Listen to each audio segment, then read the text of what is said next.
वांज गाईने दूध दिले. नमस्कार मंडळी, कसे आहात आपण? आपण मजेत आहात ना? चला तर श्रोतेहो, आज आपण नवीन कथा पाहूयात. कृष्णभट कापसीकर हा सदाचारी व सात्विक वृत्तीचा ब्राह्मण होता. अतिशय गरीब होता. मंगळवेढा गावामध्ये तो व त्याची पत्नी एका छोट्याशा झोपडीमध्ये राहत होते. 18-20 दारिद्र्याने तो गांजलेला होता, पण चेहऱ्यावर मात्र त्याच्या प्रसन्न व टवटवीत हास्य होते. आपण भुकेलेले आहोत याची कुठलीही खूण त्याच्या त्या अष्टोप्रहर प्रसन्न चेहऱ्यावर कधीही उमटत नसे. तो स्वामींचा निस्सीम भक्त होता. स्वामींनी आपल्या घरी यावे ही कृष्णभटाची तीव्र इच्छा होती. आपला हा भक्त दारिद्र्याने पिचलेला आहे हे स्वामींना अंतर्ज्ञानाने माहीत होते. पहाटे पहाटे कृष्णभटाचे स्वामींवर पारिजातकाची फुले उधळली होती. ती मात्र शेतकऱ्याच्या दरवाजात अचानक प्रकट झालेल्या पारिजातकाची होती. स्वामी आपल्या घरी येणार आहेत ही आनंदाची बातमी त्याने आपल्या पत्नीला दिली. दोघांचाही आनंद गगनात मावेनासा झाला. 4-2 दिवस वाट पाहण्यात गेले आणि एके दिवशी पहाटे पहाटे स्वामी कृष्णभटाच्या ओट्यावर विराजमान झाले. कृष्णभट व त्याच्या पत्नीने मनपूर्वक स्वामींची पूजा केली. तेव्हा स्वामी म्हणाले, तुमच्या पूजेने मी तृप्त झालो आहे. आता मला नैवेद्य काय देणार आहात?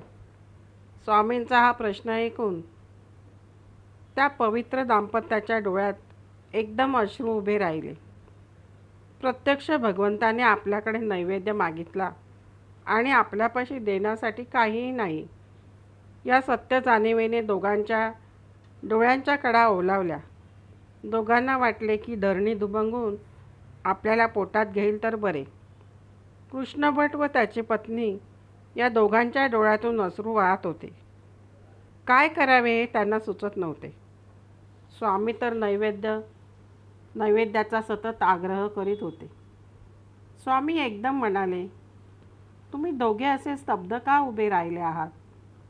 नैवेद्य लवकर आणा, म्हणजे ग्रहण करून मला परत जायला बरे पडेल. स्वामींचे बोलणे ऐकून ते दोघेही चंद्रमौळी झोपडीत गेले. कृष्णभट आपल्या पत्नीला म्हणाला, तू गावात जाऊन पेलाभर दूध मिळते का ते पहा. लवकर जा. त्याची पत्नी भांडे घेऊन सर्वत्र गावभर फिरली, पण तिला दुधाचा एक थेंबही मिळेना. पतिव्रता द्विज स्त्री वारंवार दुग्धार्थ हिंडे घरोघर. पतिव्रता द्विज स्त्री वारंवार दुग्धार्थ हिंडे दारोदार घरोघर, परंतु दुग्धाचा एक तुषार कोठे देखील मिळेना. ती पतिव्रता स्त्री व्याकुळ झाली होती. स्वामींना आपण नैवेद्य म्हणून दुधाचा थेंबसुद्धा देऊ शकत नाही या विचाराने खिन्न झाली.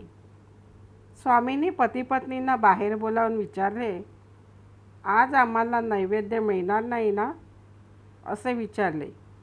कृष्णभटाच्या पत्नीने गावात घडलेला प्रकार सांगितला आणि दुधाचा एक थेंबही नैवेद्याला मिळाला नाही असे ती म्हणाली. स्वामी, आमच्यापाशी काहीही नाही हो. आणि ती ओक्साबोक्शी रडू लागली. तेव्हा स्वामी तिला म्हणाले, माऊली, तू कशाला रडतेस? तुझ्या गोठ्यात गाय असताना तुला दूध कोण देणार? तेव्हा ती स्त्री म्हणाली, आमच्या गायीचे दूध आटलेले आहे. तेव्हा समर्थ म्हणतात, मला याच गायीचा दुधाचा नैवेद्य हवा आहे. तू आत जाऊन भांडे आण आणि दूध काढण्यास घे. स्वामींची आज्ञा ऐकून पतिव्रता स्त्री दूध काढण्यास बसली. तो काय आश्चर्य घडले! गायीच्या आचळातून दुधाच्या धारा सुटल्या. त्या थांबेनात. कृष्णभटाने दूध प्यायला दिले ही बातमी गावभर पसरली आणि लोकांचे थवेच्या थवे कृष्णभटांकडे झेपावले.